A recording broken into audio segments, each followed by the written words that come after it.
All right, hope everybody's doing good. We're here with another KC Music Talk. I'm Rob Foster. Today we're talking to a bass player here in town, Nsikoh. How you doing? Doing excellent, Rob. Thank you for having me. Yeah, no problem, man. I can't remember the first time I saw you, but we got to go jam the other day with Lonnie McFadden down at the Ambassador. Yes, sir. And that was really fun for me.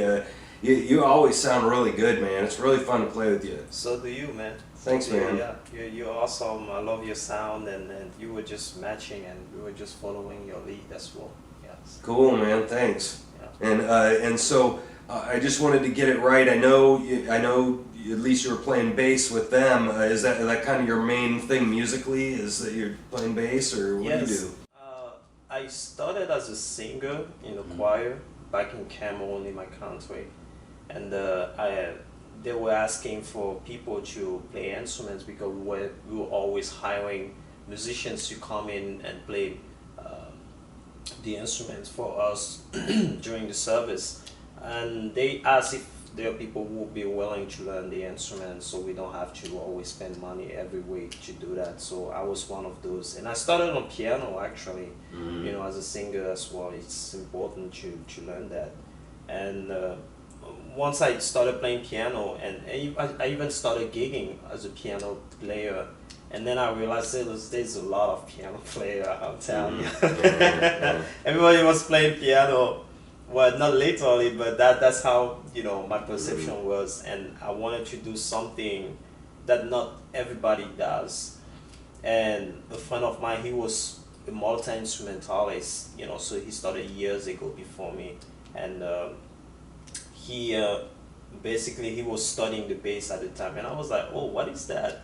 He explained to me how it goes and what's the purpose of the bass, what's the role and everything. I was like, oh, interesting. And I took it and I started studying the bass, and also as a piano player back in Cameroon, you need to know how to do the bass, on your left hand, Sure. like here some piano players do.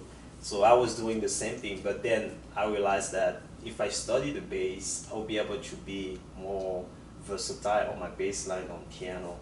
So that's why I started picking up the bass as well, and since then I never returned on piano. So I stuck on the bass. Yeah. That's funny. Yeah, that's cool, man, that you were wanting to get better at a different instrument, so I did this one, Yes. Yeah.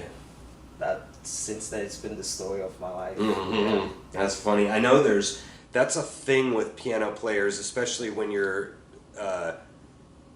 how many piano players are kind of average with their left hand. I've heard a lot of piano players talk about that, about like running bass lines and stuff, and they're used to just kind of comping in the middle of their range or something. And I remember Mark Lowry talking about that. I remember Everett, the late great Everett Devan, it was pretty good as left hand. Chris Hazelton is pretty good as left hand. There's a handful of guys that it's not an easy task. You literally have to split up your brain, if I may say that.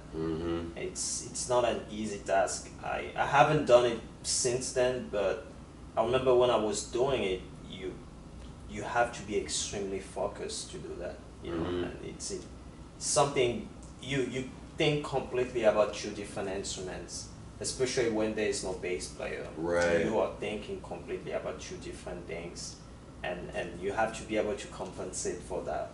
So I remember the first person I saw in the U.S. and mostly in Kansas City doing that was Mark Lowry, and I was like, what? And it was just phenomenal. It was fantastic to see somebody be able to do it with such ease, and he's a master, right?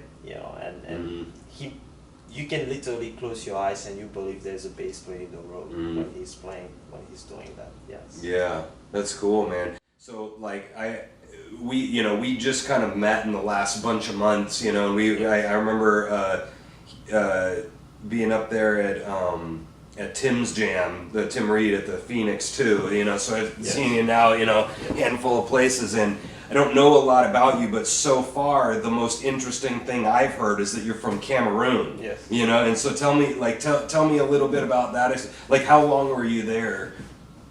I was born in Cameroon, and I grew up there, and I left Cameroon probably when I was 22 or Yeah. 23 years old. That was 8 years ago. Yeah. So you were there a while though, a Yes, long time. Yeah. yes. First bunch of Yes.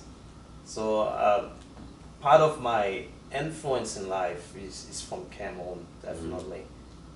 My value go back to Cameroon as well. The way I perceive life, the way I see things, the way why I'm grateful about things as well.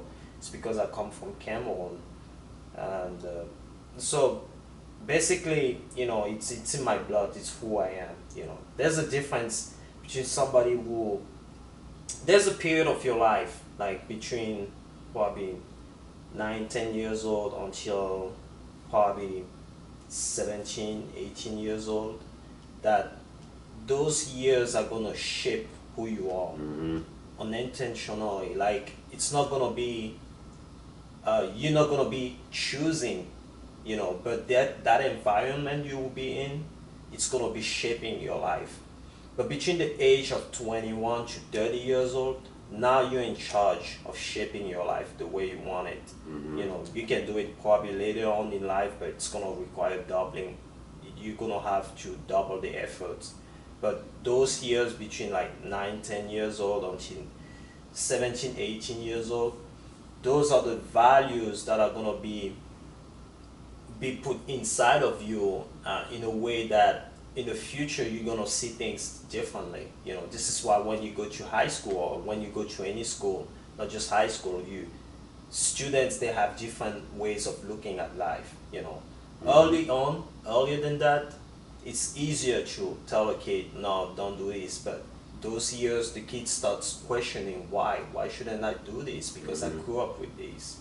So that's how I see things. So this is why I say Cameroon is in my blood, because I spent that amount of years, being in Cameroon. But now when I came to the U.S. and who I am today, it's because of the last couple of years, that probably 5, 6 years, I've been shaping myself the way I want it now. So that's the difference it makes. I don't know if it answers the question. Oh yeah. No, I totally understand. Like, I know. We have a lot of stuff going on in America, I mean, there's lots of different people, and because of just our vibe of, we've come from this very somewhat free-to-me heritage, there's just everything here, everybody gets a choice to do whatever the heck they want. They're like, in Cameroon, like, what does that mean of Cameroon is me, or I forget how you phrased it, Yes. but what does that mean? Like, what did you learn there? What kind of values did you learn? Sure. Kind of the country itself, Yeah. Well, first of all, there's nothing wrong with having so much, freedom. Trust me, it's a good thing. Freedom, especially the freedom of speech and the freedom of thinking. Expressing your thought. Trust me, I know what it's like to being compressed, not to have those freedom. You're being told that you can do it, but actually when you do it, you have consequences. I've seen those consequences. I know what it's like. So that's why I'm saying it's a good thing that America has it. Sure, there's some now and then people will be whatever because of it. But in a general, when we go in the general form of terms, it's still there. But going back to Cameroon, most of the value I've had, it's because of my parents. And also you gotta note that Cameroon has so much richness, has so much heritage. There's so many tribes in Cameroon. Cameroon has like more than 250 languages. Wow. Yes. So I barely speak mine. I speak my language, but I can't read it or write it because I grew up around it. Again, it goes back to when you grow up around a certain environment, you start picking things. I Sure. picked up my language. I can speak it, I can listen, I can hear, I can communicate with people, but I can't write nor read it. My dad did. But Cameroon has so many cultures, so many traditions, and not that each language goes for each tribe. my tribe comes from West Cameroon. You know, that I can take you probably an hour more deep into that. But my tribe goes back to West Cameroon. In West Cameroon, you have so many tribes, and each tribe sees things differently. You know, but one of the biggest thing about Cameroon is we learn to tolerate each other. So that's why Cameroon can live at peace the way it is doing now. At peace, that I'm saying. You know, there's conflict going on down there, and I cannot ignore that. You know, I have to acknowledge it. It goes at a different level now. It goes from the French part and the English part. You know, there's a civil war going on in Cameroon right now. My value is because of my parents. My parents, they were both from West Cameroon, and they learned the tribe's culture. They learned a lot of things like respect your elders, talk to people with respect, you know, and help others, listen to others, always lend a hand, share what you have with other people in a certain level, certain ways as well. There's a bunch of other things I learned. I don't know if you want me to go deeper than that, but that's great, man. That's really interesting. I mean, just the stuff you listed off, and we don't have to go into this, but there's so much of that is lacking here.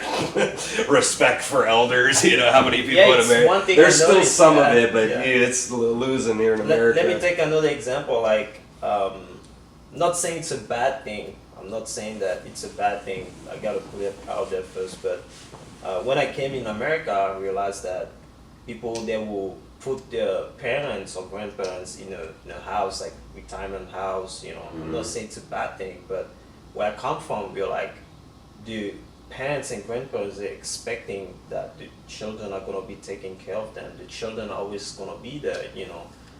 Not being as much as, you know, you were there when they were a kid or anything, but always be in their life, you know, something like that. But I saw like, it's like completely separate, you know. It's like, where's the grandpa? Oh, they live in a retirement house. I'm like, oh, really? It's rough, right? I mean, that's a rough thing to do. That's different, you know. Like that was culture shock. That was one of the many culture shocks I had. Well, it was interesting that you're talking about. I mean, you said like 250 tribes, or like you know, a serious number of different kind of people in the same area. And I know, like, you know, both of us are jazz fans, and that's been the whole history of jazz. Is, you know, New Orleans, obviously, and you threw, you know, 6 different races all in the same area, and they were coming from kind of, there was European people with, you know, doing, you know, their classical, and then you got the Creoles and this, you know, the black slave culture. You know, you had all these people, and that had to have, all those different people you're talking about, the tolerance part, and that whole idea had to have shaped some of your music, right? Because I would assume that you have quite a few different genre interests musically, right? I mean, those things got to be linked in some way, right? Yes. Yeah. I don't remember what I listened to that documentary. It was talking about how Cameroon has some of the best bass players in the African continent. Wow. Because of those type of influences, like you're saying, you know, like here, not like here, but in Cameroon, when you're a musician, you're expected to know to play so many styles of music. So really? if somebody calls you for a gig, they expect you to know how to play makossa, bikutsi, salsa, rumba Congolese. Wow. There's so many, like Bensikin, those are the name of different style of music in Cameroon, and Nsikoh and all those. It's like there's a bunch of them, you know.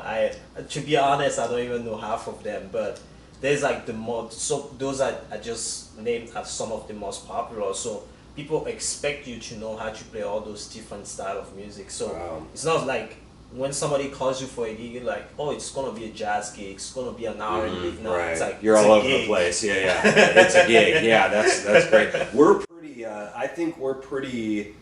In the jazz world, it's a little bit different, but in general, people kind of stick to their things here more than what you're talking about. Jazz guys get off on a little bit, you know, they'll do some different styles more than others, but sometimes on a blues gig, you're playing blues. Blues and Yeah. that, you know, slow, Yeah. right, and then shuffle, and then funk, and then if they're really saucy, you know, that's it, you know. And so, so you were talking about with the music there. Is it similar where they have like bars and nightclubs kind of a thing where you get called for a gig and to go play for an hour, Yes. 3 hours, whatever? Like explain Yes. how music's like professional, like gigging Yes. music works there. To be honest, my level of music wasn't even near as where it's at now, you know. Sure. Well, you're 8 years I older, did- right? At the time, yeah. Yeah. You said you left at like 22 or Yeah, whatever? yeah. And So were then I you started- gigging then? Yes, Or- I was yeah, gigging. yeah. That's how I basically learned my instrument. I learned it mostly on gigs because the people I hang out with, my friend back in Cameroon, they were all musicians already, and so I was a bass player, and we already had a piano player. The guy I told you, the multi-instrumentalist guy, he was playing piano most of the time, and his brother was the drummer, and all the time they had a gig, they called me. So even though my level wasn't even close to theirs, you know, but they loved the fact that I was always willing to learn. So I was always on the learning path. Everywhere we were going, I was always asking questions. Yes, the music scene is not like the US, of course, but you know, there's a really good level of music when you come down to Cameroon. I'm not putting down the musician. I'm talking about there's so much music going on in Cameroon as well. You know, they have like festivals going on. They have bars going having music as well. They have events going. When people have private events, we also have music down there. When people are celebrating something, they're having events. When there's a funeral, there's always music during funerals, and anything else, you know, there's always in Cameroon, there's always, when people have something going on, there's always going to be an opportunity for music to be there.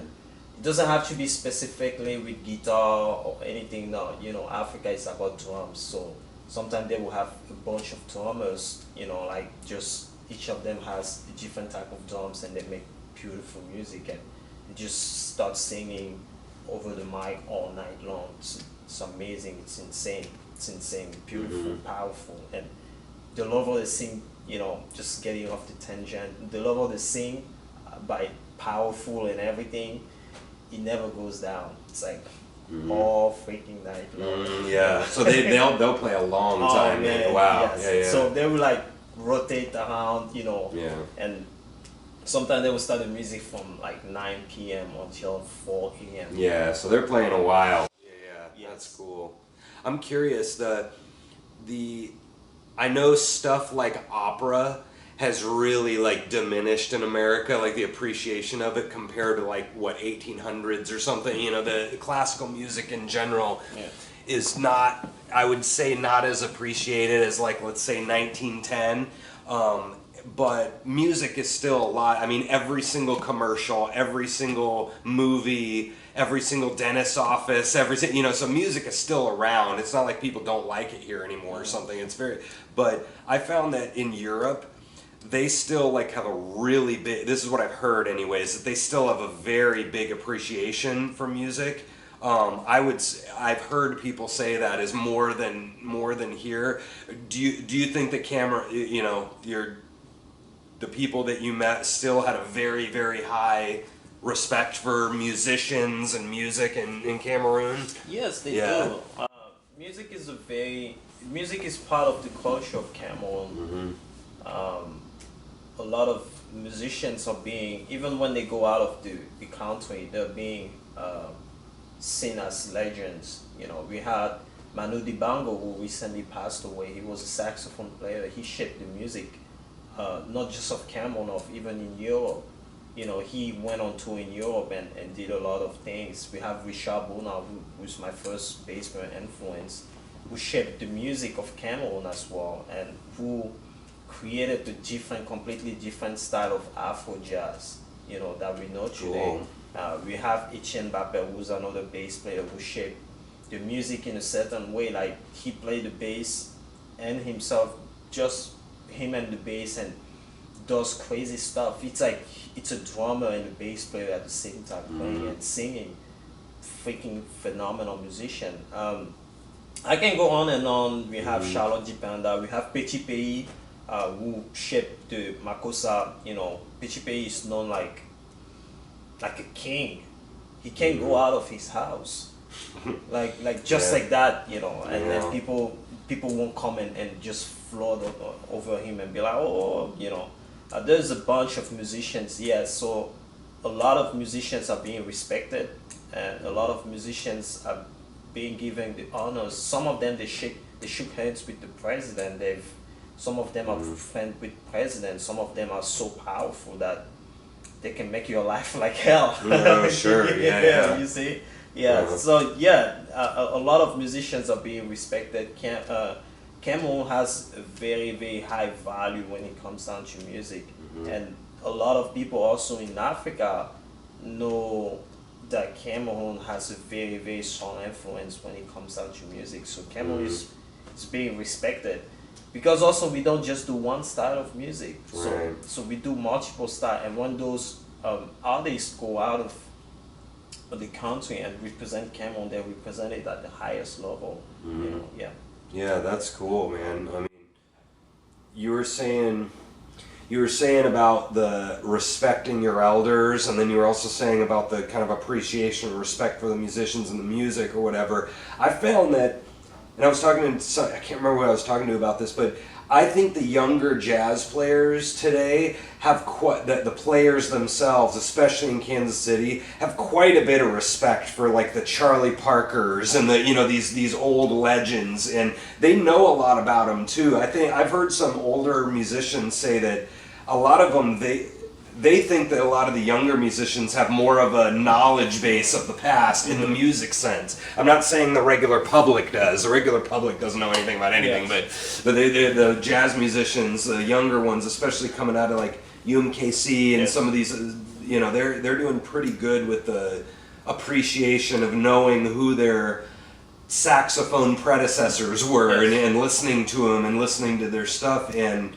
you were saying that, I mean, they're almost, those guys are like music celebrities. Like, I mean, you were talking about they can't come out of their house. That sounds like here similar. Justin Bieber is just like mobbed, when he comes out, But he needs protection. he needs like a protocol, like a president. He needs a protocol when he goes somewhere. Yeah, and that's really cool. I think the musicians here have a pretty good understanding of their own like past and lineage and having, It is important, for anyone who's studying an instrument. That's my opinion. You don't have to know the whole story, but you need to know where it comes from, who are the people who shaped it, why they shaped it. You don't have to go deep inside of it, but when you have pretty much some knowledge about it, even let's say for example jazz, let's stay neutral when it comes down to an instrument. We just talk about jazz in general. You want to study jazz, but let's say somebody today wants to study jazz and he goes to New York and starts studying jazz, and all he studies are like all-time signature. He doesn't know how it shaped over time. He doesn't know it started in New Orleans. He doesn't know, and then he went to Kansas City. After Kansas City, different coasts, they had their own story, why they were making cool jazz, they were making smooth jazz, and they went to funk, and then all those transformation, and then boom, he got your all-time signature. And all he knows how to do, and all his knowledge about jazz is, it's like, oh, jazz, all-time signature, let's do it, 5/4, it's kind of you're not gonna appreciate the art to the level of somebody who took time, sat down, and absorbed the story as much as they should have. So it's super important, like you're saying, like to have some appreciation. And I believe those students, the young people, they have that level of appreciation. Why? Because the people who are teaching them have the same level of appreciation as well. So if I teach you something that I don't feel passion about it, you're gonna feel it and you're gonna be like, yeah, I guess it's not important, so why doing it? So the teachers themselves have appreciation, and once you have passion for it and you show it to your student, they're gonna have even double the passion about it. They're just gonna be like, I wanna know more, I wanna go deeper, I wanna, so Yeah. that's my thought process. Yeah, I hear that. It's like I struggle with that too because like I know in the violin world, it's not always like this, but I found in general people kind of stick to their fiddling or classical, and that's they do, and I'm really different. I do like everything, and so I was never like a country player, for example, but now, maybe '08 or something, I joined a country band, and now I've been in many of them, and so now I'm starting to kind of meld a little bit into a country player and starting to learn about Alan Jackson and all these old country, people, and like, but I struggle with that of what you said about how to set, how to take my own voice into country, but still sort of respect. I don't know about how a country fiddler is supposed to sound. Supposed to is a very loaded word, but it's tough for me when you move around on a lot of stuff, because if you do that, here's the question then. Do you, like, let's say I kind of want to do gigs like you were saying where they want you to play many different genres or whatever. I mean, I guess you have a responsibility to go do homework on all of them then, right? And that's, that's a lot of work, I guess. Wham, from crying about it, but like that's tough if you're going to do that, to go learn the history of 7 different genres. I mean, that's your whole life of studying. If you want to, That's what I'm saying. You don't have to go deep. And also, it's also important, it's over time that I realized, having a mentor, somebody in your life who's been through what you wanting to do, who's going to show you all the shortcuts about it, so don't study this, just go for this, don't. It's the same thing that happened with me and Jim. Like, he was my mentor when I was at KCC. When I came to him, I've never listened to jazz before. I mean, I've listened to jazz before. I've never studied jazz before. I've never really played jazz before. The language and the style was super new to me. It was like a universe, I got in. And he listened to me playing, and we had some fun and everything. He said, oh, you're a good player, blah, blah, blah.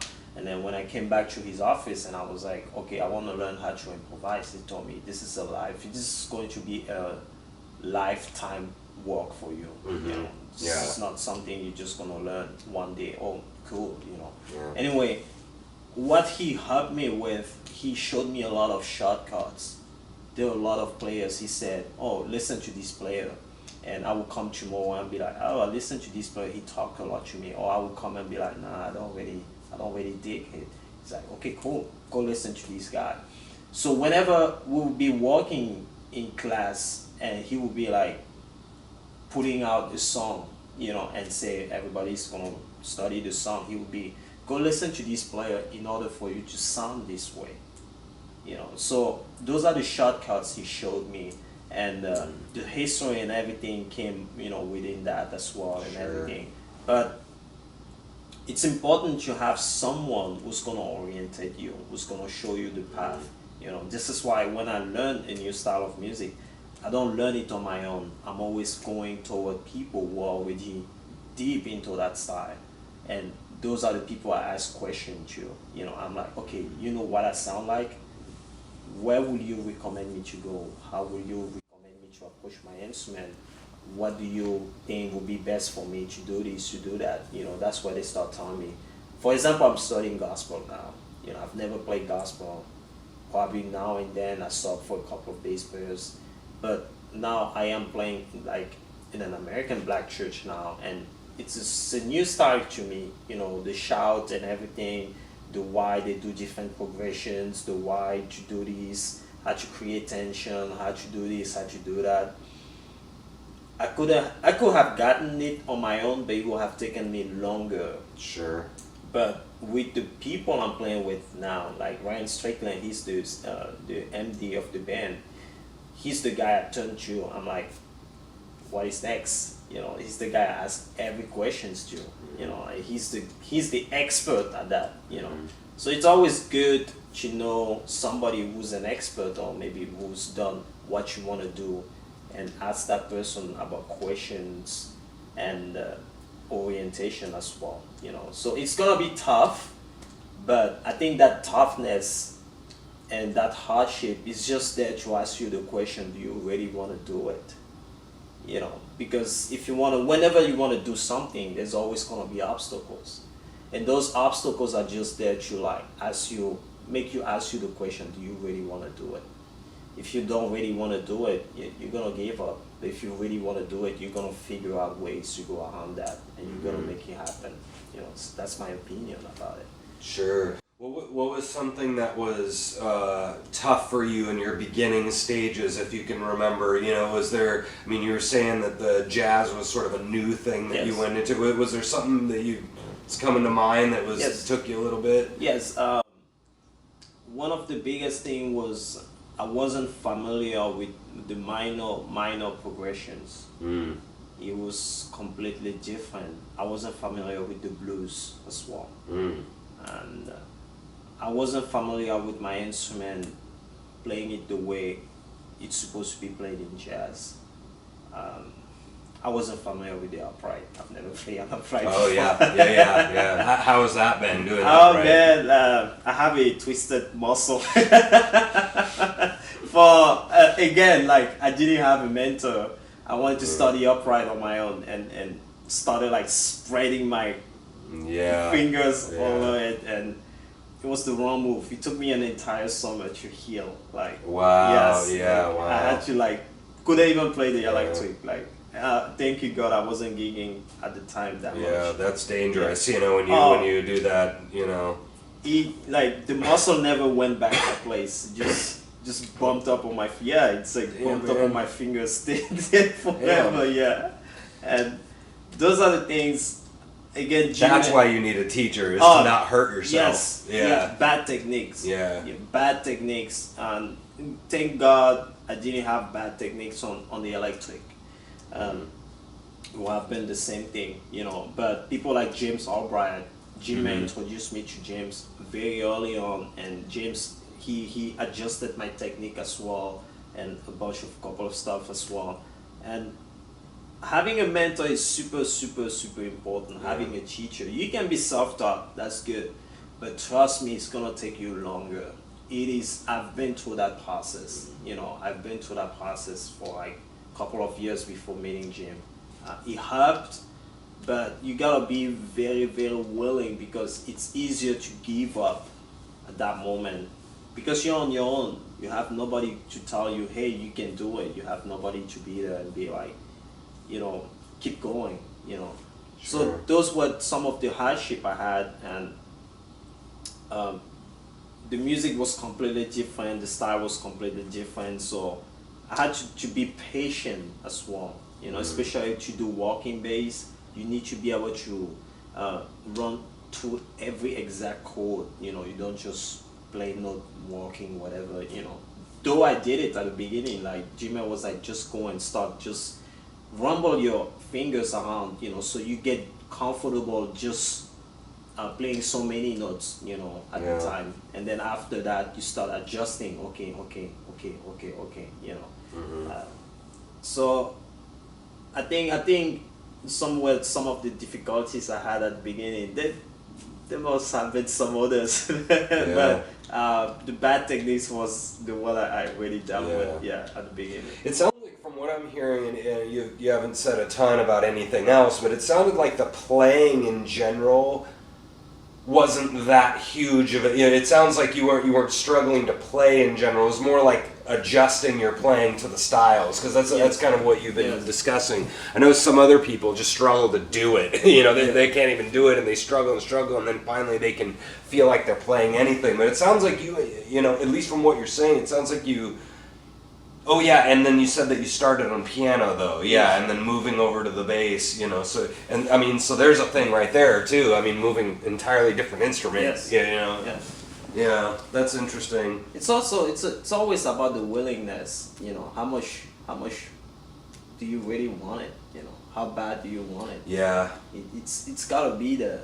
If it's not there, it doesn't matter. Right. See, that happens with me being a teacher, and that's another one of those examples of why it sounded like earlier that I was sort of like dogging on America a little bit, like we don't have any appreciation. Well, I'm personally noticing that with a lot of my students. You know, I mean, for me, like this is an example. Is like, Rob, name your favorite band, and I'm like, oh. And then immediately I'm, you know, I'm excited. I look at my face. I'm like, you know, oh, music, you know. And then I'm like, hey, student, what's your favorite band? Oh no, you know, like. And so I'm just noticing that a little bit, like that most of the people who are like out here gigging really, really like this. Yeah. I found, or at least they've had a love of music, you know, for their whole life, and. So you think if you're just kind of half in this thing emotionally that it's never going to happen, right? I mean, that's kind of what you're saying with the passion. I think it's the same thing in anything in life. You know, if you take it lightly, people feel it. You know, people are gonna feel it. Even people are gonna feel it, and it's gonna be, you know, think of a chef who doesn't like cooking. He's just throwing this crap in. Exactly, you know. And then he's gonna go to a 5-star restaurant where people are paying for like what, like $500 for a steak, and the chef is like putting like stuff on my face. No man, I'm gonna sue you. You gotta like it. You gotta enjoy. You gotta have passion for it, and that passion is what pushes you to go to the next level. You know, because you're curious, you're like, okay, if things are happening at this level, how's the next level? And once you get there, you're like, oh, I didn't know that. How's the next level? It's never like, oh, I wanna. It's always like curiosity. It's like, how's the next level? You put your chin on a bit. Oh, wow, okay, and then you go. You know, you're there. Yeah. Here's kind of changing subjects here with the. For me, doing improvising specifically it didn't feel that weird to me. It felt like kind of an extension of what I was already doing. I was already humming harmonies and stuff even as a kid, so the improvising kind of made sense to me. I didn't feel like there was much of a learning curve, but one thing that was kind of interesting is that, and also with my violin, I have such a unique instrument for rock and jazz because there just isn't that many, you know, and so whenever I do anything, I'm already doing something weird to the public, you know, because they're just not used to hearing me play Metallica or something on my violin or something, you know, Pink Floyd or, you know, they're not used to Allman Brothers and me playing a violin solo over that, so I already sound weird to them in a good way, you know. But with jazz, one thing that I was kind of taken back by a little bit is I do have my own personal opinions about how much improvising to do in a song, because in country and rock and stuff, it's kind of weird, especially in country, to take it too far off of the page, you know, because that type of people who like country, they want it that way, you know. But jazz isn't like that. Jazz is where it's really different. It's sort of like, I feel like it's sort of built into the art form to be fucked with. You know, they want you to kind of, I mean, I'm sure Miles Davis doesn't want his crap played the same way every time. He's just, you know, and that's been kind of tough for me to deal, you know, because like, this is my opinion, is that you can take a song, but you take it like, do you know Butterfly? You know that tune by Herbie Hancock? Like, I've heard that song very different than the recording, you know, and they'll kind of keep barely the melody, but the rest of it is sort of like a whole different thing, and I struggle with that because if you're taking it so far off, why don't you just play another song? You know, that's why that's kind of my feeling about it, but at the same time, do enjoy once in a while people taking liberties, so it's hard to find that perfect line. What do you feel about that? About like the line of like how crazy do you get like improvising in a song? Do you have any kind of like personal theories about that, or like, do you know what I'm you know what I'm kind of asking? I'm asking a very abstract question, you know, of like. Yes, basically you're asking what do I think about when in jazz we take a different direction. You know, why do we go there, and why not doing completely different sound? I think that's the goal, you know, as being a jazz musician. That's what jazz is about. I know. The thing with jazz is, if every jazz performance could have been recorded, you could have had different recordings all the time. If the same band is playing the same song, let's say, let's probably say our blues, let's take the Miles Davis Quintet, and for the next 12 months, every month, once a month, they're gonna be performing that song. It's gonna be 12 different recordings. Not just in the perspective of like, oh, melody or no. I think what you're looking for is, jazz is about creating moments. Jazz is not about playing music. Yeah, I like that a lot. Yeah. That's a great quote. It's about making moments. Yes, right now you and I, we are having conversation, and let's say you turn off the cameras, and a year later we come and sit down again. It's gonna be different, yeah. Even if you ask the same questions, you know, and that's what jazz is about. Jazz is, it's not about playing music. It's about creating moments. It's about giving an experience to people. And let's say you play the same music with this audience, and that audience get out, a new audience comes in, and then you give them another experience. They get out and they meet the audience that came before, and they're like, oh my God. And those guys are like, oh my God. And then it'll be like, oh, what is your oh my God? You go first. You tell me what happened. Yeah. You know, that's what jazz should be. Yeah. That's my opinion. This is why whenever you play, and if you're playing with different people, I love adjusting to the players I'm playing with, because I'm always saying that the reason why I am demanded as a bass player is because I don't come and clash in bands. You know, I'm a freelancer bass player, and every weekend or every week I'm always playing with different people, and that's why, because I don't clash with them. I don't go and force my style into that band. I go and be, how can I come and be part of this band? You know, in my bucket of styles, in my bucket of knowledge, who can I pull out and be like? You know, if I play with a band and I realize the drummer is very modern, who's the bass player that I know is very modern whenever he plays? You know, and how can I match with that style? And it's so important to know in jazz to how to play with people, you know. And you're coming in with an adjusting attitude. Yes. You're adjusting to them, and knowing that before you come in. And, I always ask to people, especially in new band, what are you guys expecting from me? It is a super question. Yeah. Yeah. How many guys don't do that?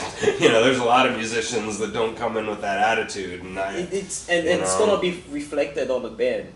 You know, and some are gonna be cocky or anything like that. If it works with the music, sure, good. Why not? You know, but that's my thing. Even in life, whenever I sit down with people, I ask people, you know, how can I help you? You know, and that's my thing whenever I play. And I think it's the same thing with my improvisation. I don't just start playing notes, you know. I kind of watch where the music is going, you know. Okay, that guy had too much energy. Oh, okay, that guy had a lot of fun. Oh, okay, this guy is gonna do a lot of solo, you know. What can I do? Yeah, you're listening. Yeah. You're coming in listening hard. Yeah. Like really hyper listening. Yeah. Exactly. Yeah. And then I'm like, okay, let me play with the audience. let me go and tell the audience, hey, sing with me. Yeah. So you did that at Lonnie. I've seen you do that at least once with Lonnie. Yeah. You know, you came out at one of his shows and you were doing kind of a call and answer back and forth thing, and everybody kind of, they kind of perked up. They're like, oh, I like this, and Lonnie, like, you can tell Lonnie's like, oh, this is different. Okay, let's see where this goes. Okay, he was kind of being, kind of feeling it out too, and then he kind of liked it. I mean, he loves audience interaction more than I'd say some other musicians. Sometimes musicians actually don't, that screws them up. They kind of get all flustered, but Lonnie loves that. He wants the banter. Because I always have this thing in my head, like, you're playing for people. A lot of musicians are playing for musicians. Talk about that. And I think it's become a problem in jazz. That's why, not that's why, but that's one of the reasons the appreciation of jazz is diminishing because of it. Because musicians are playing for other musicians. They're like, oh, look at all the notes I can put in just these 4 bars or whatever. And musicians are going to be like, ooh, but 80% of your audience are people who don't know music. And you want to connect with those people. Those are the people who are going to pay your tickets. Those are the people who are going to pay for your albums. Those are the people who are going to come to your shows. Those are the people who regularly are going to wonder where you're going to play next. Me, as a musician, I go out and encourage people, but most of the time I'm playing somewhere else. You see what I'm saying? Like, a lot of people cut off themselves with the audience. Let's take, for example, blues. Blues is a music that you have to connect with people.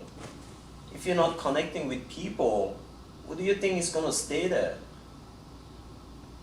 It's gotta, that connection gotta be there. And a lot of musicians, they're forgetting that they're playing. You have to be able to play from the baby to the highest level of musician. You need to have that flexibility. Of audience, you mean? Yeah, audience. Yeah. There's a recording of Chick Corea playing Spain. He was on tour with Brian Blade and Christian McBride. And when he's doing the calling and response, that's where I took that from him. Yeah. And I've seen that with other musicians. I was like, that's Chick Corea. Like, the magician of piano. The guy was connecting with the audience. People were laughing. People were having fun. What do you think when they're gonna go home they're gonna talk about? They're gonna talk about that experience you just gave them. The musician, when he's gonna go home, it's gonna be, what's good? Oh, I hear that progression you did over. No. The normal audience, they can't hear that over progression you did now. If there's no fun, if there's no connection, if there's no emotion, they're not gonna connect with it. Yeah, wow. And your next show, it's gonna be half of the people who were there. And the show after that, half of the people. There's a reason why Lonnie, at his Lonnie's Reno Club, always full. Why? Because he's connecting with the audience. Yeah, he's great at that, isn't he? He's that's what Kansas City was about. I'm sorry to cut you off, but that's what Kansas City used to be about. That's the story I learned from. That's why a lot of musicians were moving to go to Kansas City, because Kansas City has the magic of connecting with its audience. It has that magic. It's in Kansas City. It's even in the style of jazz of Kansas City. I'm not bashing the other jazz style, but Kansas City has that sweetness in it that when it's really swinging, oh my gosh. Even the baby is gonna start shaking his head, like, involuntarily. Yeah. That's the magic about Kansas City. Yeah, that's cool, man. Like, the thing that back to the playing it like the record or whatever, it's really fascinating because there's some songs that I hear, and the reason why I love that song is first of all because the example that I always use is, I don't know if you know this song Shaky Ground. It's like kind of a funky standing on shaky ground, You know, it's got this really laid back kind of. But I've gone to jams and I've heard, you know, standing on shaky ground, and I'm just like, that is garbage. You know, like, you know, and like, you know, I think the Temptations did like a, you know, you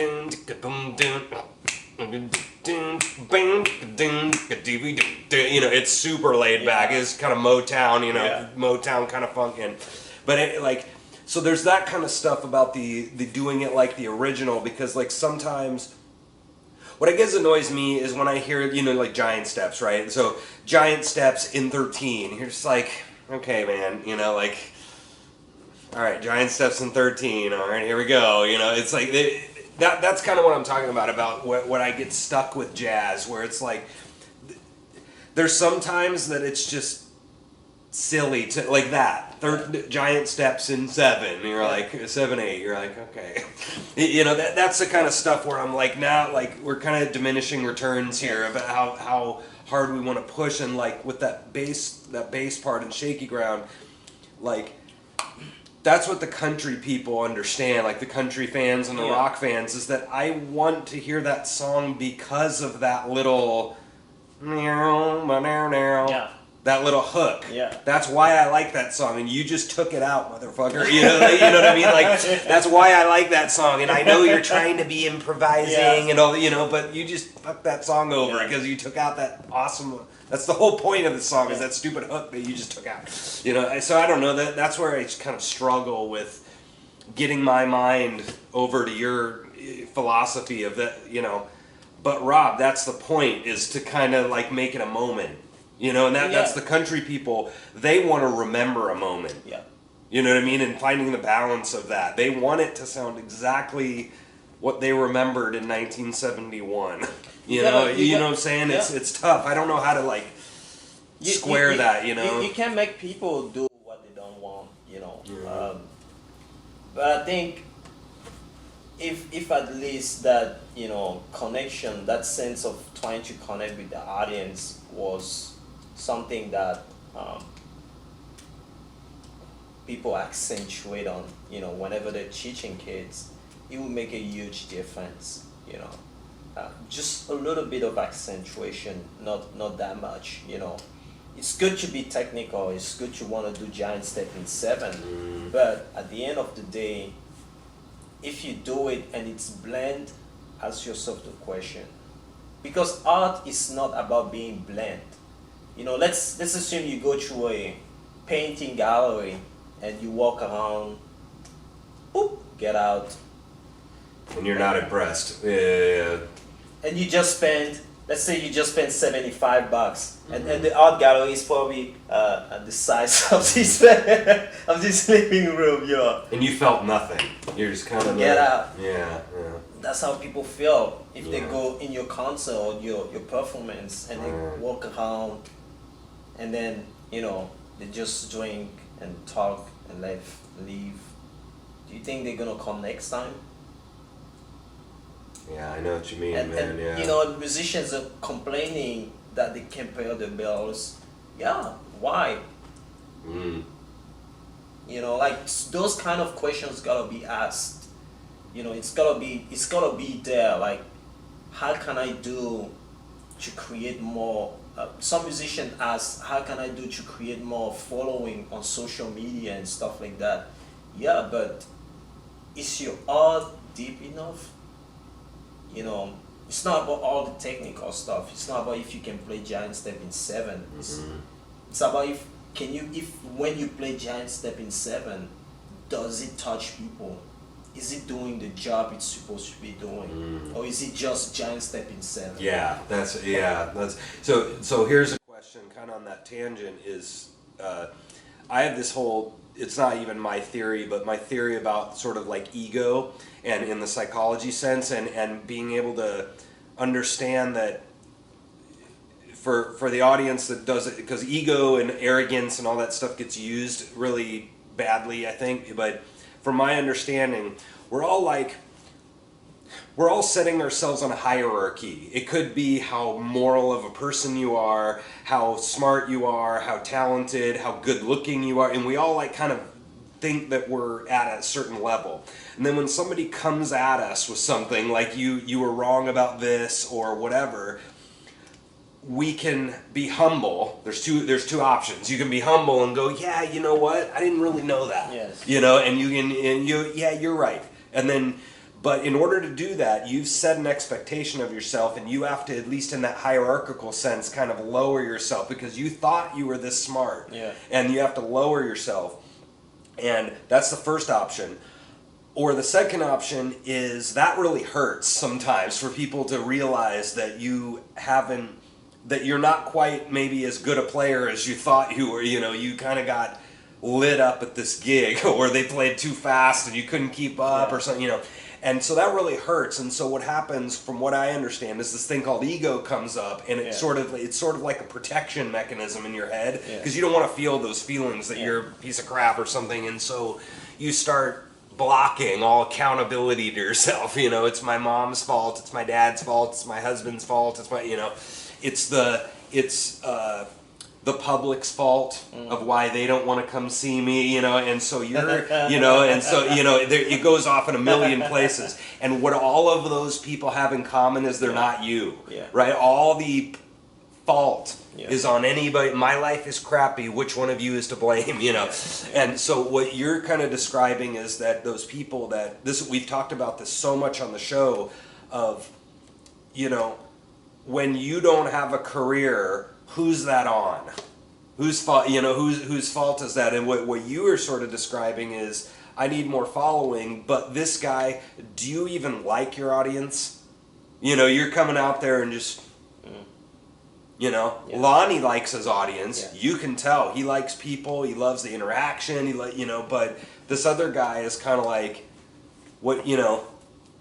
What are you gonna give me? Me, I deserve, I'm owed, you know, like, and so that ego thing, I think, is way down at the bottom of this problem, is that, and you were talking earlier about, like, we were talking kind of about, like, sort of taking criticism from a mentor, and why some of those people don't go get a mentor is because I know everything, you know, and, like, I'm fascinated, because we can say what the people need to learn, but I'm fascinated by why they don't even want to listen to it.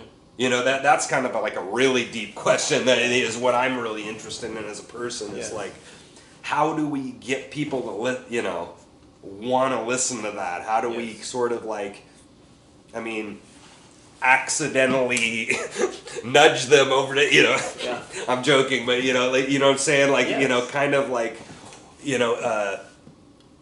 Going into a lesson and you kind of whoops, and you've got to force them into their lesson, but you can't really do that. You know, you can't make them want it. You know, but I want to figure out how to make them want it.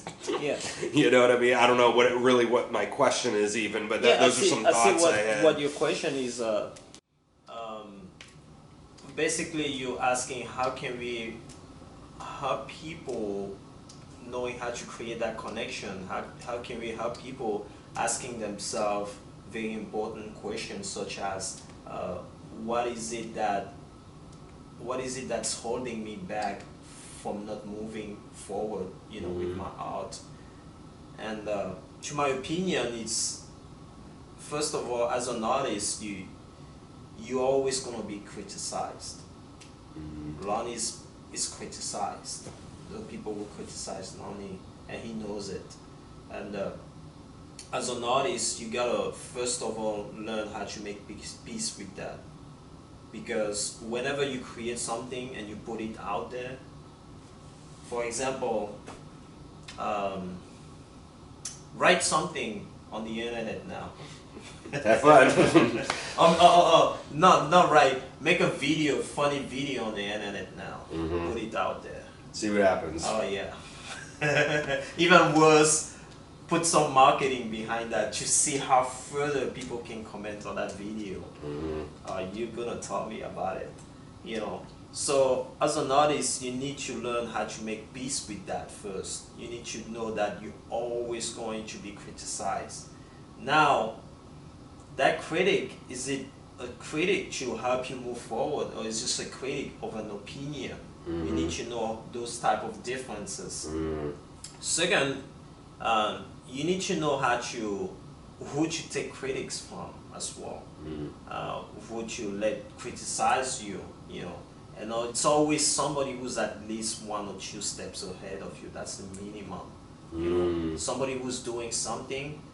You always want somebody who's at 1 step or 2 steps. I would say 2 steps, but 1 step is just to make it closer from you. You never want to be at the. Never want to. Not never, but I advise not to take that type of criticism from somebody who's at the same level as you in life in general. You always want 1 to 2 steps ahead of you, and things like that. And also being those people who are gonna give you criticism, ask them to be honest with you, dead honest, and be dead honest with yourself as well. You know, a lot of people are That's not what's being hard. honest. Yeah. It's the hardest thing. People don't even like looking at themselves in the mirror because they know what they see. They know who they're seeing, and That's the lowering part I'm talking man. about, you know, where they have this expectation. And Yes. they when you look in the mirror, you're like, oh, Uh-oh. I am 10 pounds heavier, or or whatever, right? They, you know, like, you know. It's you have to be, and if you're an artist, it's gonna even be worse.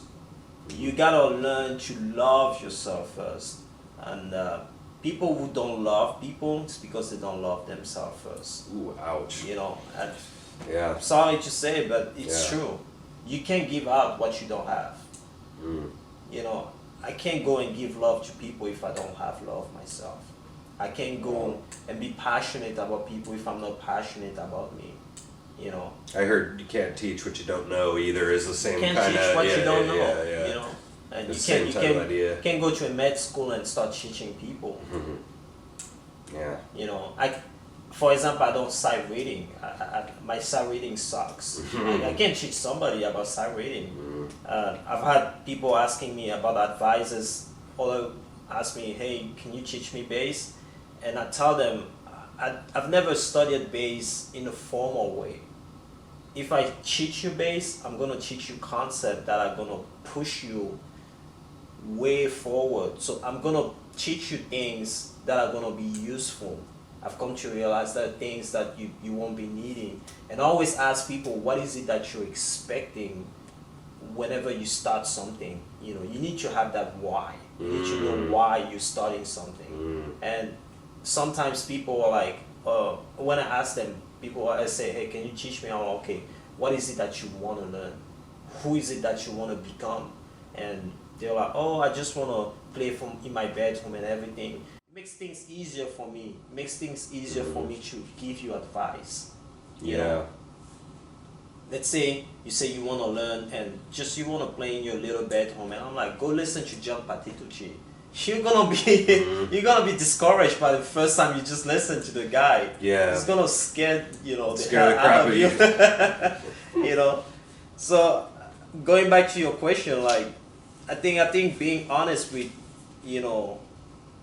oneself, it's super important. You know, and loving oneself as well is super important. But asking questions, really, really relevant questions, and questions that are gonna help you move forward.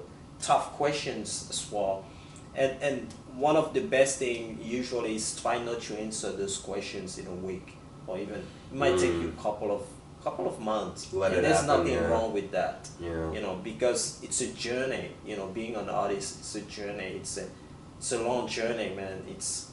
And enjoy every single day of it. You know, and the suck of it, suck it up. And keep punching that bag. That's what I can say about it. Yeah. I know I always thought about this, like for me, you know, it's probably been 400 to 500 violin lessons over, because I started when I was 3, you know, I mean, over the years, you know, it's been that hundreds. And like, we just eventually was like, yes, you know, we just got in the mode of, you know, no, actually Beethoven kind of did this, and we're like, okay, you know, we just said, okay, you know, because we just got in such a mode of this person, like, destroys me, you know, my teacher, you know, so I'm like, okay, you know, all of us, you know, like, just got in a mode of taking that criticism, especially from her, right? Because she's, like you said, 1 to 2 steps above you or whatever. And so I always thought that people that took lessons, typically, especially like at college and stuff, I never heard people like talking back to their teacher, especially in the music, in the music scene, because we all were just like, they're just so much better than I, and so it's so weird that, like, when I see people in bands and they just will not, like you were talking about coming in and adjusting to your band, to whatever situation you're in, and it's so funny.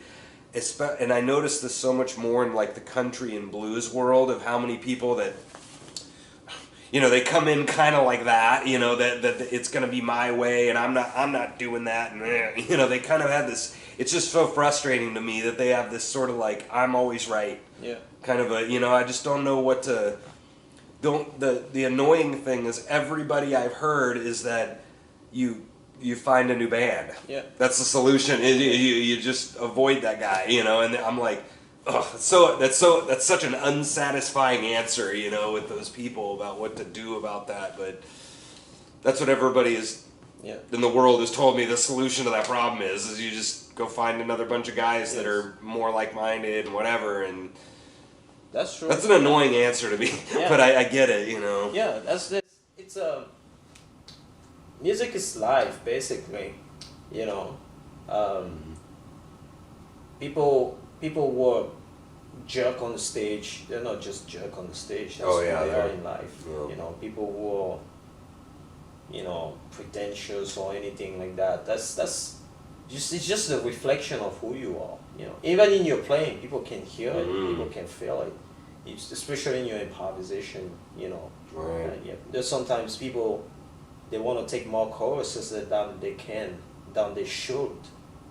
Sometimes it's like, dude, like, one chorus is enough. You've said it. And you need 6. You take 6 rounds. You're just like. Yeah. And then sometimes it happens they repeat themselves. And then that's where coming down to, and one of the biggest thing as well. One of the biggest criticism a musician can have is listening to himself. I don't think there's a musician who love listening to themselves. It's one of the biggest things that yeah, it's brutal. Yeah. Sometimes it's honest, it can be. Sometimes you'll hear yourself and you're like, yep, that's me. That's as good as I can do. And that's what it is. But then other times you're like, ugh, and so we've gone a ways here. Maybe one more big question. You've given a lot of advice with improvisation. Is there any? I know I'll speak for myself first. Is that like when I'm doing my country rock band that I'm in? I know that, especially when I'm doing like comping kind of stuff, like there's kind of solo stuff where I'm coming out more and I'm playing more notey and kind of taking a little bit more front and center, and then when the singer starts, I back off a lot. And I know that, like, for me, I'm trying to think more of like I keep saying this, it's not really what I'm playing, it's really when. And that's kind of, my theory is that there's kind of 3 levels to especially improvising, but playing in general, is you kind of get the notes and rhythms to a song, and now you kind of got it. You can kind of play it, but as soon as you start thinking about the mood and kind of adjusting to the mood, now you sort of sound like a professional. You can kind of go play a gig now that you're kind of somewhat listening. But then there's this third stage that I hope that I'm kind of trying to get at right now, is like, it's not even what, but when. When do I need to put, you're really like hyper listening of you've kind of mastered your instrument to the point that you can pick and choose what things you're playing and improvising. And I'm, especially with country stuff where I'm not doing 30 chords a song, I'm like, and I can kind of zone out, on my playing a little bit and really listen to what's going on, and like, so that's what I'm thinking about, especially when I'm playing in my country blues rock kind of stuff. Like, are you thinking like that on, like, when you're doing improvising specifically, or what kind of are you doing when you're improvising? Well, when I'm improvising, improvising, it's first of all, it's a story. You have to tell a story. You have to say something. You know, there are days that my improvisation is garbage, maybe because I've had, like, for example, if I play at the Mutual Musician Foundation and the next gig at 10 a.m. I have a gig, I already know my improvisation are not gonna be, yeah, because I'm not in the mood. I'm not like in my mind, you know, in my spirit. I know I'm like I need sleeps, you know, but on the normal day, on the good day, I would say I'm trying to tell a story in general. My improvisation is never about making people be woo, you know. It's about like creating those melody that people can mimic. You know, creating something, you know, writing a song on top of the chord changes, but trying to be as melodic as possible, you know, and having a storytelling. By storytelling, I might do what, for example, I can start my solo high, and then my solo I keep going low. I keep going low, you know, and then I would slide and go up and do something a bit exciting, you know.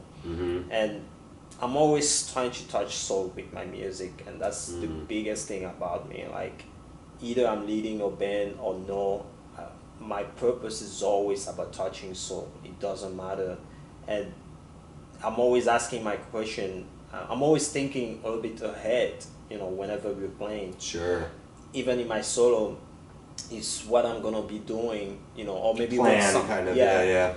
Like, even with somebody soloing and I'm thinking about my solo, a couple of elements, like, is what I'm gonna be doing gonna be touching? Is it gonna be very, very, the emotion that I need to, you know, is it gonna be revealing that, you know, that's my thought process whenever I'm soloing. And also as a bass player, it's not very common for bass player to solo, so I always try to find ways on my instrument, things on my instrument that are gonna be unique for my instrument, you know, because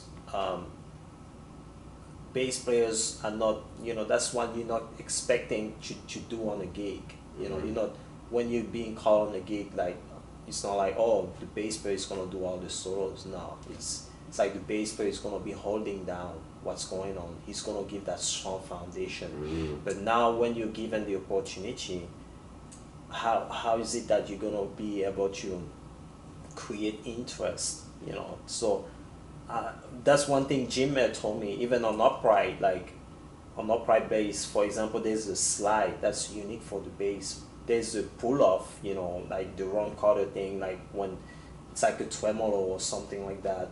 Things like that, those are the things. Playing chords as well, those are things that are unique for the bass. You know, whenever you do those things, it creates a uniqueness, it creates an environment, it creates a different vibe. You know, sometimes even if I have to start my solo and I'm being given the solo at the moment, I stop playing. You know, I give the opportunity for everybody to finish the clapping, or maybe everybody to get their mind off from the previous soloist and now to get to the bass. And then it gives time to the drummer to be like, why isn't he playing? Ah, okay, it's a solo. He puts down the sticks and takes the I forgot how you call that. The brushes, the brushes, and you know, stop playing, or maybe he completely stops playing, and then I start with my solo, and everybody's like paying attention. You know, you're talking about attention getting certain devices is wrong. You know, I don't mean it like that, but like, yeah, you're talking about like playing something unique to you. I know when a lot of times, just an example, a lot of times when I talk to a lot of women, they'll say things like, oh, the vibe just wasn't right, and the energy, oh, the chemistry wasn't, and I don't understand what those mean. Like, when you said that word, tell a story, it's kind of a really abstract thing to describe, but what do you mean by that, tell a story, when you're playing? Tell a story as a musician is taking people on a trip, you know. Let's say, for example... Is it a story or your story?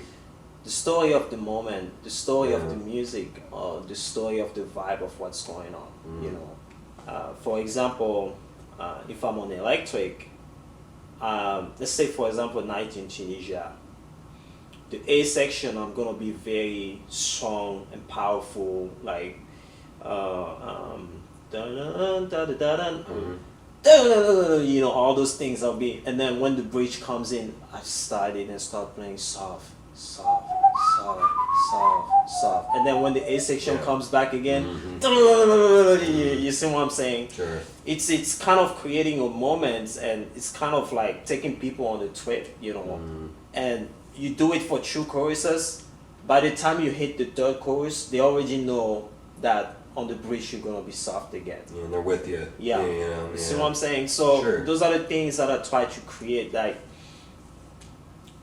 it can be like telling a story can be like you use a melody that people know already, you know, or maybe you play a melody on top of, like somebody probably play a blues.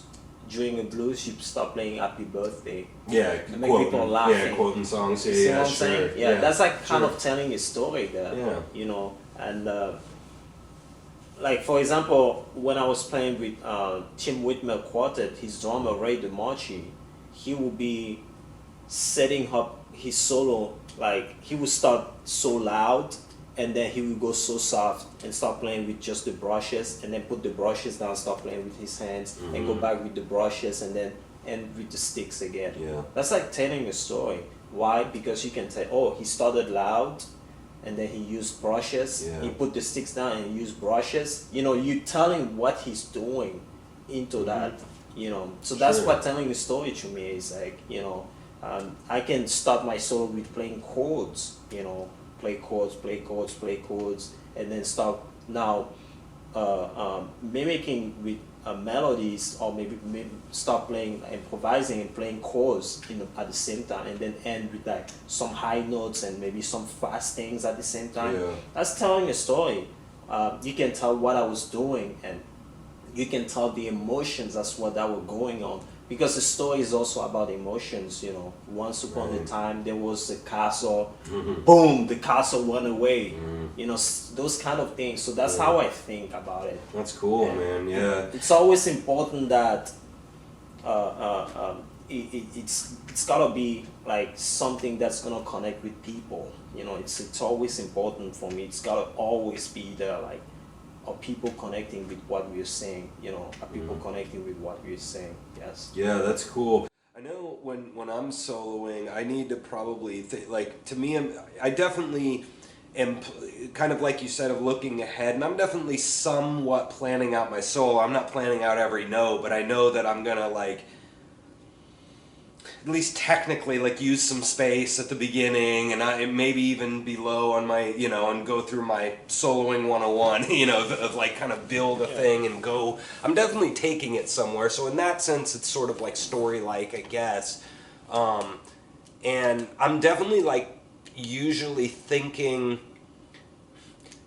not super deep emotionally, but definitely when certain parts come up, I grind harder and use it, or back off, or, you know, use some dynamics and stuff. And I don't usually think of it like a deep, like emotional story, like a novel or something, a book. But I guess I do, you know, now that I think, because I was thinking about that, do I even solo like that? But I guess in that way it's a little bit. I think everybody does, but they just don't know they're doing it. You know, we've been doing it for so long that, you know, the terms, you know, the terminology are not there anymore. It's just like, oh, I'm improvising, you know. And like playing, like talking about improvising, where you're sort of like, you're obviously influenced by, like you were talking about, influenced by Cameroon, and so I mean you're influenced by your environment, but you're also like the whole. My understanding is like you're also expressing yourself, you know, and jazz in particular. But like, I know for me, I'm hyper annoyed in myself when I don't play really smoothly. You know, like you were talking about kind of having a blending attitude when you come into the band itself, or even during the music. So I know that I'm like hyper trying to blend, you know, and that's, I guess, something that I'm trying to express, you know, to the audience. And sometimes in a band that I was in, I was sort of the front guy, like you know Brad Williams, Yes. you know, yeah. So Brad was playing with us, and DeAndre, you know, Yeah. DeAndre Manning, you know. So I had some really good players, and these even Lonnie came up to me one time. He's like, "You're almost blending too much. You know, you're the front man. Yes. You need to come out more in." So like, I just have this weird thing about blending, and so maybe I'm trying to think in my head about like what my story is, or what I'm trying to like portray, and I know that I'm trying to like. Probably from my viola playing, doing an orchestra where we're just so blend, you know, and I was just thinking about that, about what am I like projecting story wise, and maybe that's what I'm projecting is I'm trying to make sure that I'm blending almost too much sometimes, where I do need to come out a little bit once in a while, you know. And, Well, I'll tell you what, like, it depends of the instrument too, you know. If you're a saxophone player and you go play with a band, well, it also depends of the circumstances. If you're a saxophone player and there's a singer, you know, and let's say it's an R&B gig and you're the sax player and there's a singer, you're not gonna be like, oh, there's a singer or whatever, like start blowing notes all over the place. Right. You know, you're gonna have to blend. Sure. But in the circumstance of it's a quartet jazz, for example, and you're the sax player, everybody expecting you to just blow the hell out of the horn, like just take us wherever you want to go, we're gonna follow you, you know, something like that. But also, it's always important for any musicians to always ask where is the leader of the band wants to go. You know, if he wants you. For example, I play with Max Groove, and Max Groove wants his bass player to always be in the front. He's like, no, go, do whatever you want to do. All those things you have in your pocket, just put it out. You know, expose everything you know. You know, that's how he wants. He wants his bass player to be like Jaco Pastorius. You know, basically, right. And it was a good time when I was playing with him because everything I was learning, every licks, I was just like, oh, you know what, you know. But if it's in a circumstance where the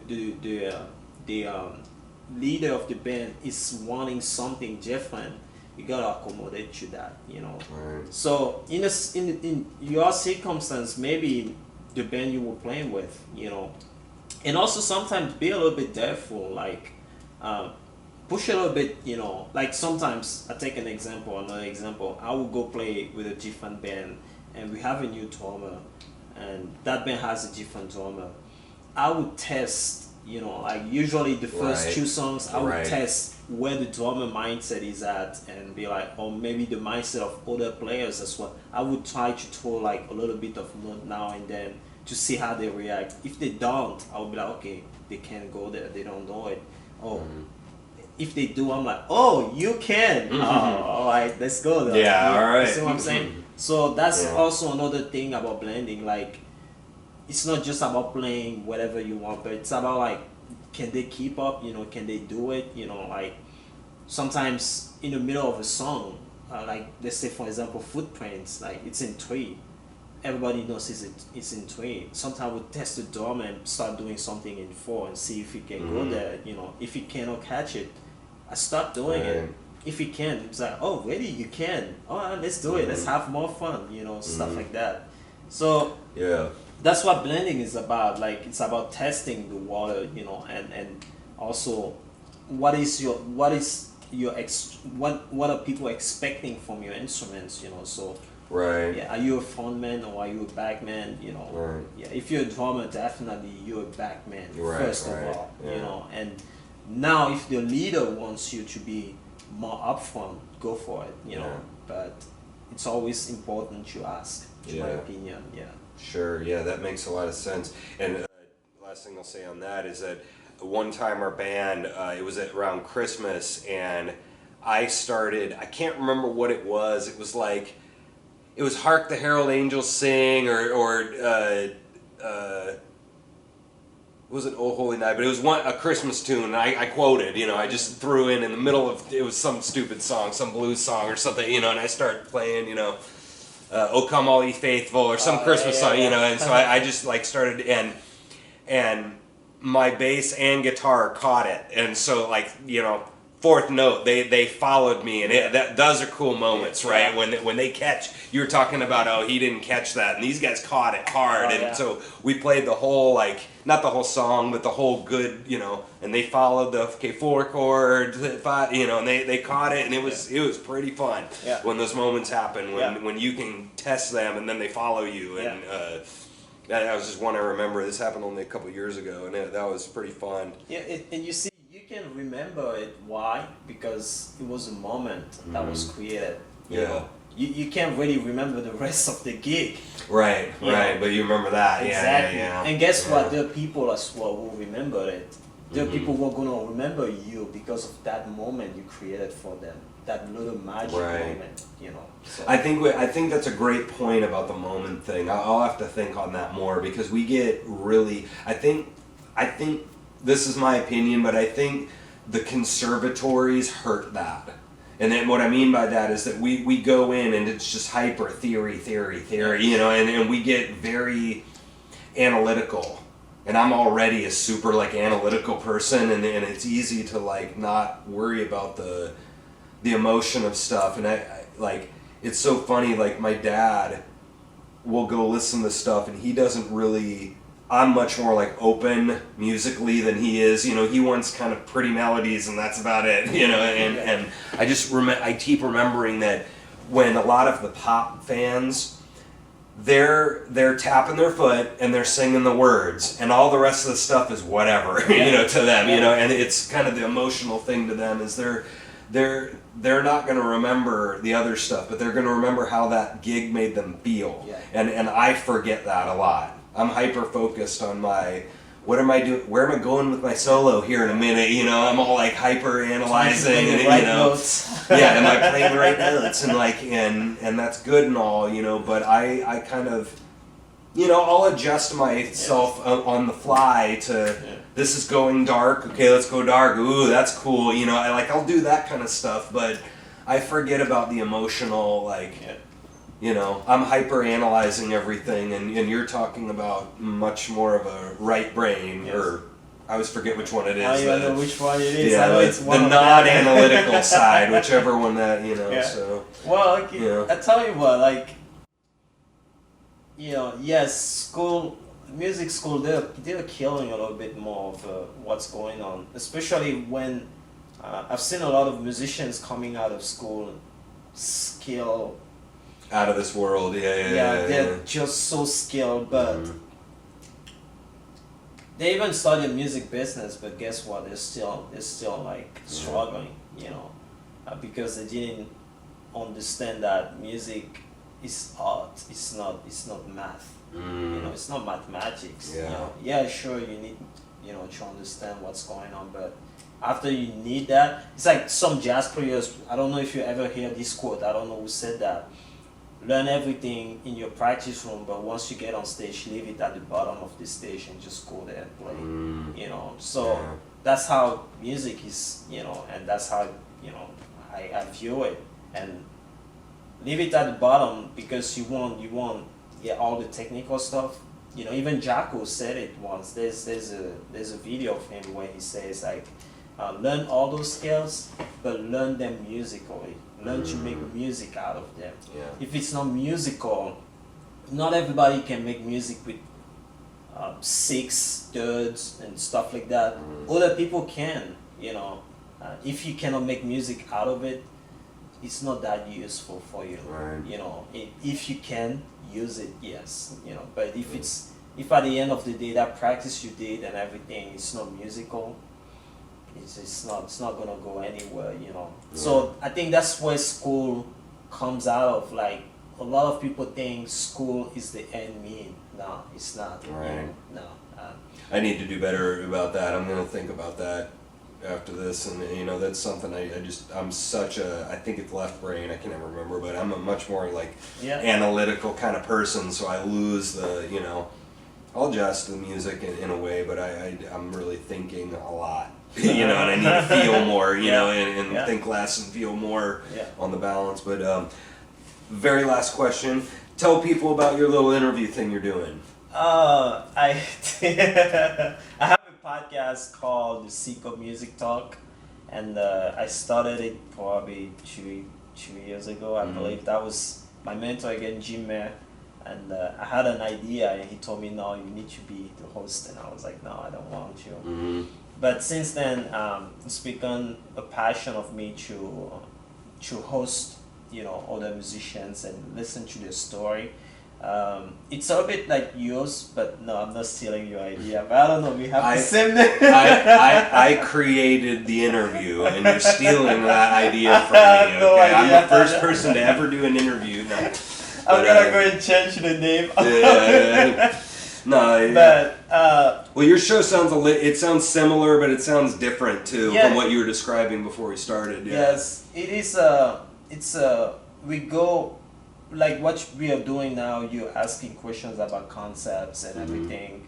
It's phenomenal, and the interview, what we are doing at the Nsikoh Music Talk, it's mostly going deep into the emotion side of musicians. Who they are. We really focus on them. They tell us their life, and some of them have been crying on stage. Like sharing very very deep things with us, and it's an awkward moment. I gotta be honest.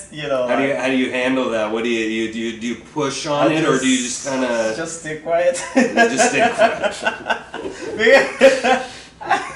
Yeah. Man, that sucks. Yeah. Like you say those phrases, man, that's tough.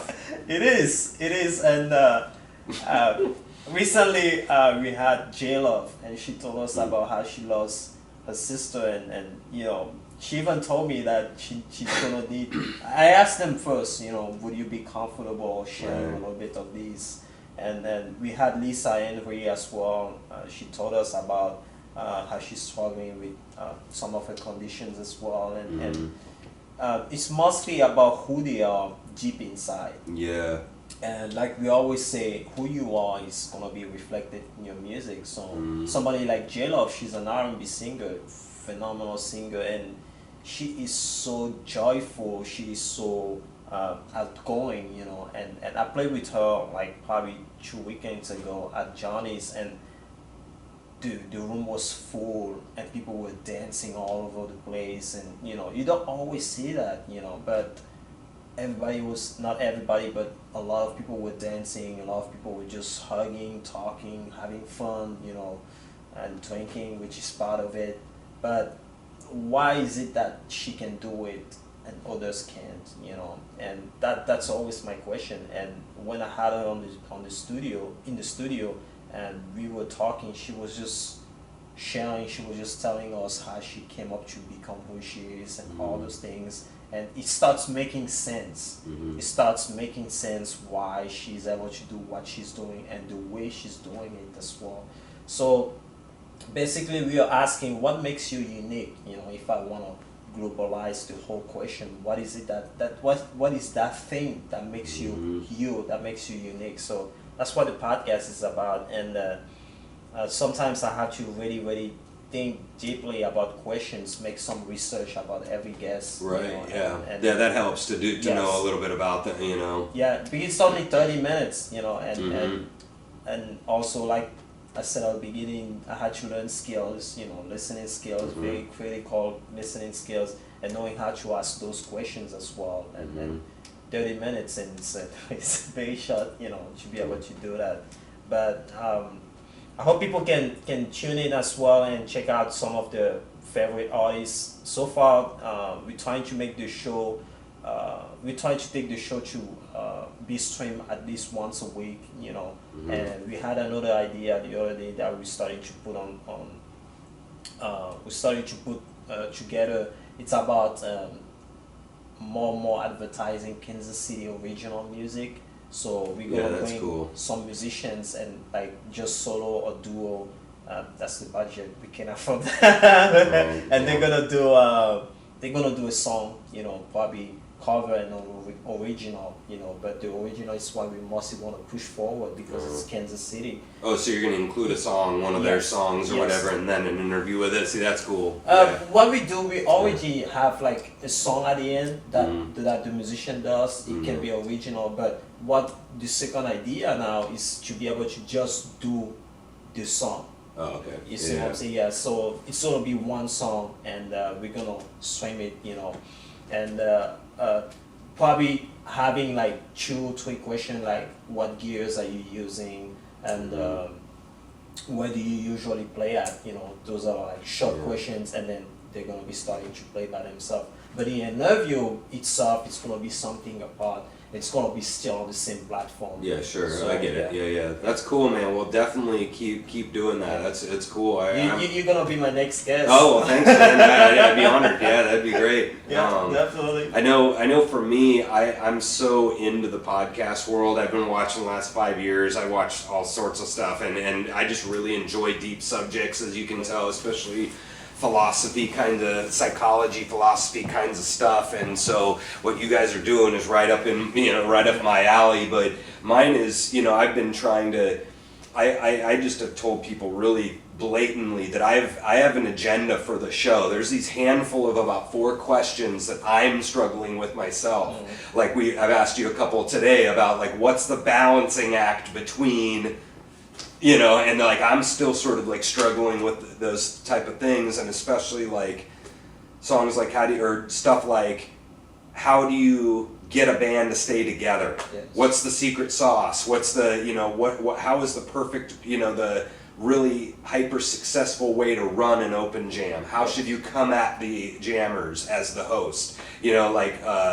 As a band leader, what should you those questions of what people have realized about running a band, and who should you book with, who should how should you come at the club owner, those kinds of questions are what I'm really interested in. And so I've kind of used this podcast to get a bunch of answers from people. While I'm doing that, I give them a chance to say what they do and give them an option to speak, which is cool. And one thing I wish I will, and even today, my show has been relatively topical. I have these like subjects that I want to get discussed, but even today I was telling myself I wanted to do better at it, but I need to have more about the person and less about the subjects that I want talked about. And I even failed today. I wish I could ask you more about you, but I'm just so hyper interested about the subjects. Nothing wrong with that. Like music psychology, sort of. It sounds like you're talking more about straight psychology, almost like what's in their head and their life. I'm doing it more on a music. It sounds like I'm doing it more on a music, level, But anyway, we'll put that in the description somehow at the beginning of the video, so you can get a little bit of shout out for you. But thank you, man. Thanks for coming on, man. Thank you. Yeah, Thank you it was for having fun. me. That was a fun time. Yeah. Thanks. Good. Yeah. Let me lash out. But this is Nsikoh. Thanks for coming, man. Thank you. This is KC Music Talk. Thanks for watching, and we'll be back with more interviews, talking to more people about stuff. So take it easy, guys. See you later. All right.